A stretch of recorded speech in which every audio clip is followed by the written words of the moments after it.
Here's a game I recently played on the internet. This was actually one of the first, well, pretty much the only game I ever played against the Grandmaster on the internet. And at some point I blundered and I ended up being down a piece. In this position, white has the extra knight, and I'm playing with the black pieces. So here, white's winning. He could have played knight g5, and this would be attacking the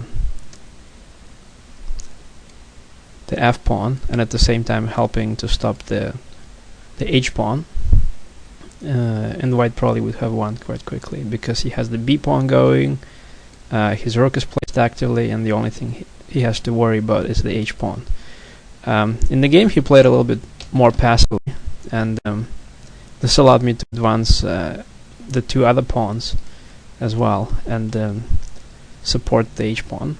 So for now, I just move the king up. Second pawn starts to advance. Before, I don't want to let the king advance, but this was probably not necessary. b7.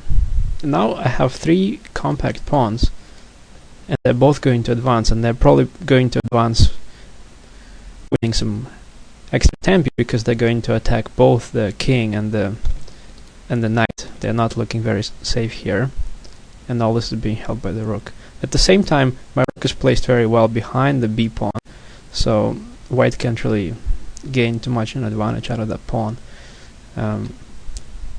So he pushed it forward. Now my rook has to stay on the b file and keep guarding the b pawn, but that's about it. It can still play actively in this game, and it can still attack the king and the knight, whereas this rook on b8 is kind of passive. So g4, and now the pawns are advancing even further. Now I'm just threatening to play h2 or g3 or something like that. So white decided to give up the pawn, the b pawn, and that means it's going to be really hard for him to win now. So I take the pawn, and now the rook is back trying to guard the h1 square, and we were both running out of time even though we have a 1 second increment in this position, in this game. So I just want to bring over the king, and the white has to do something. It's pretty hard to defend a position like this when you're down to a minute in a speed chess game. After king f6, white decided to sacrifice the knight back, because otherwise black will just keep improving his position.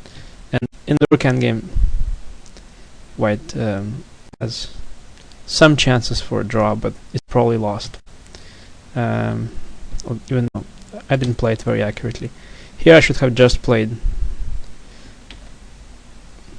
either king e5 or rook h7 and support the h pawn. And this move turned out to be just a waste of time, but still, I still have some chances. Of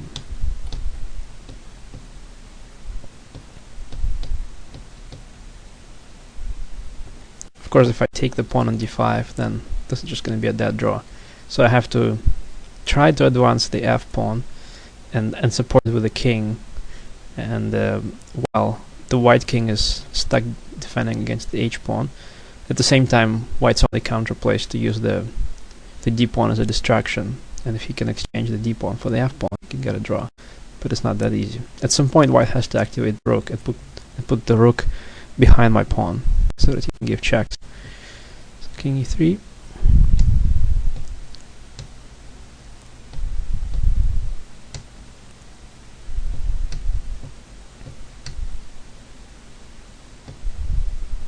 And here comes the most interesting moment in this game. So white has well placed his rook. Finally, the rook is behind the pawn, and here he should have just started to give checks, like rook e6, king f3, rook f6. If my king goes away, tries to hide on d2, then the rook just comes back and keeps attacking the pawn. It's really hard for me to gain anything out of this position. It would have been a draw. Instead, however, white decided that he doesn't have to hurry with the checks, and that he can just advance the pawn a little bit further. And he played d6, and here was my chance for the nice win.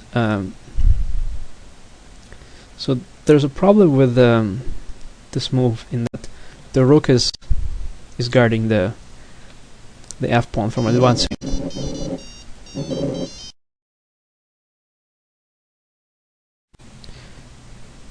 And so because the rook is preventing the f pawn from queening, it has to stay on the f file.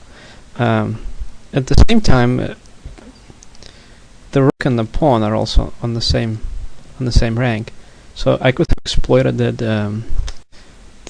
this overloading of the rook by playing rook h6, and this would have won the game, because black has a choice. If he stays on the f file, say rook f8, now I can take the pawn, and now I still have two pawns left, and one of them is about to queen. Now the checks wouldn't be as dangerous.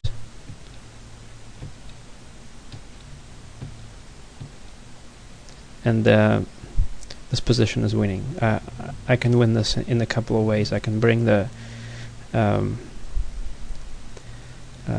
rook to e1,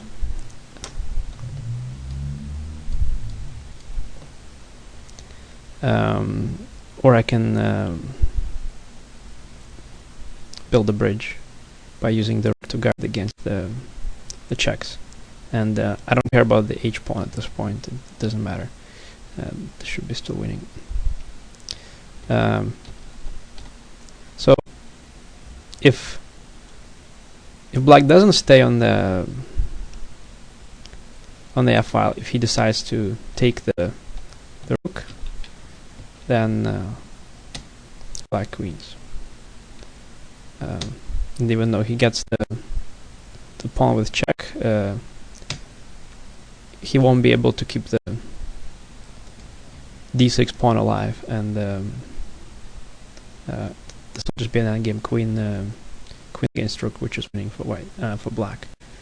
So say he goes here, there, and now there's a threat of capturing the pawn, and there's a threat of playing king f2 and winning the rook. So black is going to win this position as well. Unfortunately, I didn't see rook h6, and I just played king e2. After that, black just started to give me checks. And here, I can't do the same thing. Like, my rook has to guard the d pawn, and the Lucena position is basically doesn't give me all that much. This is just going to be a draw. And this is how the game ended. So I missed my chance for a nice check.